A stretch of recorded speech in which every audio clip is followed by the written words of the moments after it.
Welcome back to eco मंथन।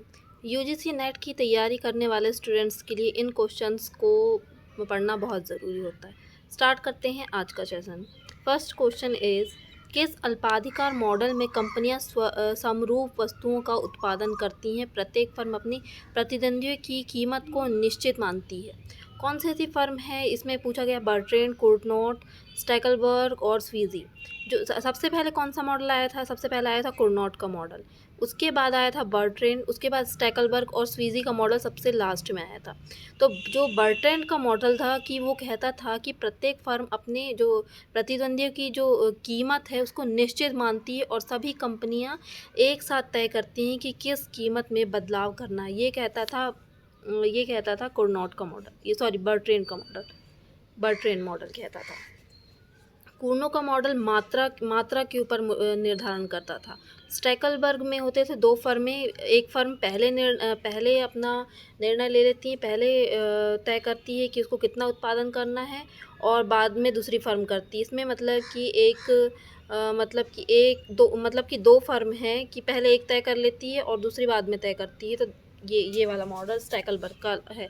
स्वीजी में king demand बोलते हैं इसको, 1939 में आया था ये।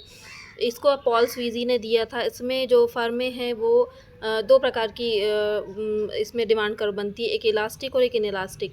तो जो स्वीजी का मॉडल है वो जब कहता है कि जो फर्में हैं अगर कीमत बढ़ाती है तो सारी फर्में उसको फॉलो करती है, अगर कीमत कम करती है तो जो फर्में हैं उसको फॉलो नहीं करती। तो अगर फॉलो नहीं, जब कीमत कम करती हैं और जो अदर फर्म्स है उसको फॉलो नहीं करती है तो जो डिमांड कर्व वो हो जाता है इलास्टिक।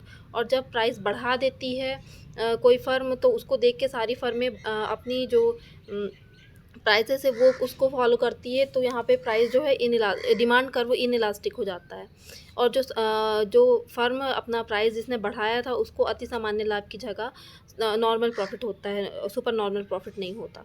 तो ये है, इसमें आंसर हो जाएगा बर्ट्रेंड मॉडल। बर्ट्रेंड मॉडल में जो कीमत है को निश्चित मानती है, अपनी प्रतिद्वंदी फर्म की निश्चित कीमत मानती है और जो कंपनियां हैं एक साथ तय करती हैं कि किस कीमत में बदलाव करना है, किस कीमत में बदलाव करना है। इसका है मॉडल बर्ट्रेंड मॉडल। ठीक है, इसका आंसर हो जाएगा ए।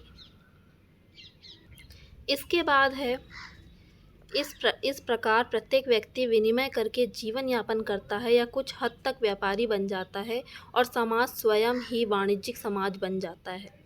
तो ये है क्लासिकल्स का व्यू है ये, कि जो समाज है स्वयं ही वाणिज्यिक समाज बन जाता है, कि व्यापार मतलब कुछ हद तक व्यापारी जो प्रत्येक व्यक्ति विनिमय करके जीवन यापन करता है कुछ हद तक के व्यापारी बन जाता है। ये क्लासिकल्स की थॉट है। क्लासिकल्स में एडम स्मिथ की थॉट है ये एडम स्मिथ की थॉट है कि वहाँ एडम स्मिथ क्या मानते थे? अदृश्य हाथ, सरकारी हस्तक्षेप को वो बिना नहीं मानते थे।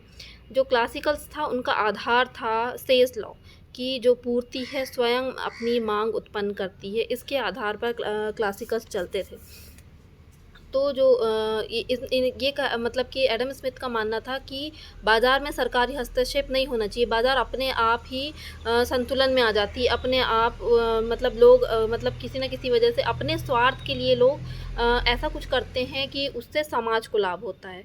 तो ये सब क्लासिकल का था। एडम स्मिथ ये कहते थे। एडम स्मिथ की जो बुक थी 1776 में आई थी, द वेल्थ ऑफ नेशंस। ये क्वेश्चन आ जाते हैं कहीं ना कहीं से, तो ये याद रखना। अब है sticky price. Sticky price model क्या होता है?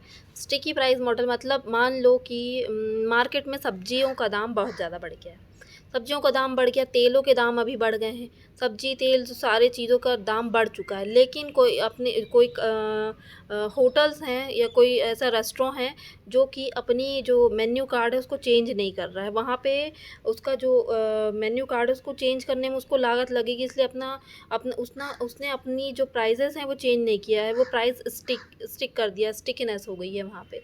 मतलब कि प्राइस में उसको चेंज करने से उसको और ज़्यादा लागत लगेगी, तो और कॉस्ट लगेगी उसको। तो वो उसने अपनी जो महंगाई को देखते हुए भी प्राइसेस को अभी एकदम से चेंज नहीं किया है। तो वो है प्राइस स्टिकी प्राइस।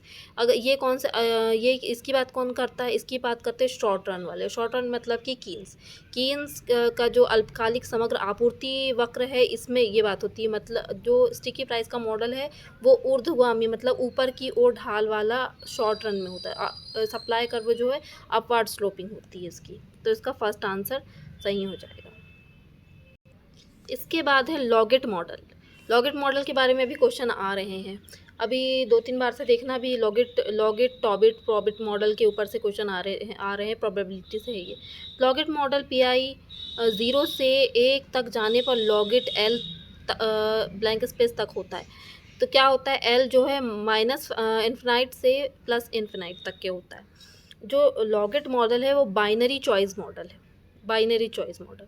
इसका मतलब लॉगेट मॉडल में पी आई 0 से 1 तक के जाने पर लॉगेट एल है जो माइनस से प्लस इन्फिनाइट तक के हो जाता है। सोशल साइंस के लिए सबसे ज़्यादा ये पॉपुलर है, सोशल साइंस में लॉगेट मॉडल बहुत ज़्यादा पॉपुलर। और जो मार्केटिंग है, मार्केटिंग में भी इसका यूज़ होता है। लॉगेट मतलब ये डिस्ट्रीब्यूशन लॉजिस्टिक डिस्ट्रीब्यूशन के ऊपर है। और इसका जो कर्व बनता है वो उसका कर्व स्लाइटली स्टीपर बनता है, स्टीपर कर्व बनता है इसका। लॉगेट मॉडल बाइनरी चॉइस मॉडल है इसका, ये ध्यान रखना। लॉगेट मॉडल के बारे में क्वेश्चन आते हैं, तो इसका आंसर बी इसका सही आंसर है। इसके बाद है भारत और स्व उत्पादक अर्थव्यवस्था बनाने के लिए किस पंचवर्षीय योजना का प्रस्ताव रखा गया था। आत्मनिर्भर भारत के बारे में तो जो है तीसरी पंचवर्षीय योजना में बात हुई थी, तीसरी पंचवर्षीय योजना। अच्छा, पंचवर्षीय योजना के बारे में नहीं पता है तो पंचवर्षीय योजना के बारे में ज़रूर याद कर लेना, क्योंकि कुछ ना कुछ क्वेश्चन पंचवर्षीय योजनाओं से आ जाते हैं। जैसे कि फर्स्ट वाला किस चीज़ के लिए है, तो फर्स्ट वाला कृषि के लिए था। सेकेंड वाला में मतलब कि उनके किन्होंने मतलब चालू किसने किया था, जैसे फर्स्ट वाला हेरोडोमर से चालू हुआ था, उनके कृषि मॉडल पे है। उसके बाद कौन सा ये तृतीयक है, जो तीसरा है पंचवर्षीय योजना, आत्मनिर्भर और स्व उत्पादक अर्थव्यवस्था को बनाने के लिए था। तो ऐसे जो पंचवर्षीय योजनाएं हैं ये आ जाती हैं, तो इनको भी याद कर लेना। ये प्रीवियस ईयर क्वेश्चन है, ये प्रीवियस ईयर क्वेश्चन है।